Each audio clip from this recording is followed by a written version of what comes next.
Hi, இந்த வீடியோல external style method பத்தி பார்க்கலாம். எக்ஸ்டர்னலா ஒரு CSS ஃபைல் கிரியேட் பண்ணி அந்த ஃபைல மெயின் HTML ஃபைலுக்குள்ள லிங்க் பண்ணி ஸ்டைல் பண்றதுக்கு பேர் தான் எக்ஸ்டர்னல் ஸ்டைல் மெத்தட். சோ இந்த இடத்துல ஒரு டெக்ஸ்ட் போட்டுக்கலாம்.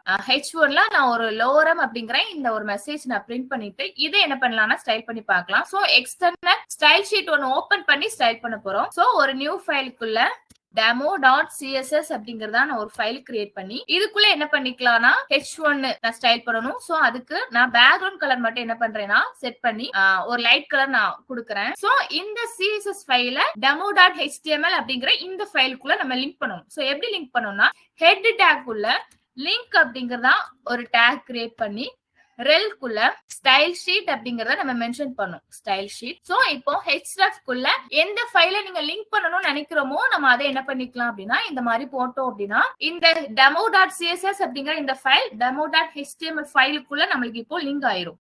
சோ நம்ம HTML ஃபைலுக்குள்ள போட்ட அந்த கண்டென்ட்க்கு CSS ஃபைலுக்குள்ள நம்ம போட்டிருந்த இந்த ஸ்டைல் வந்து நம்மளுக்கு என்ன ஆயிருக்கு அப்படின்னா ஆட் ஆயிருக்கு. சோ இதெல்லாம் எக்ஸ்டர்னல் ஸ்டைல் ஷீட் மெத்தட் அப்படிங்கறத நம்ம சொல்லுவோம். இந்த மாதிரி மோர் வீடியோஸ்க்கு நம்ம பேஜை ஃபாலோ பண்ணிக்கோங்க.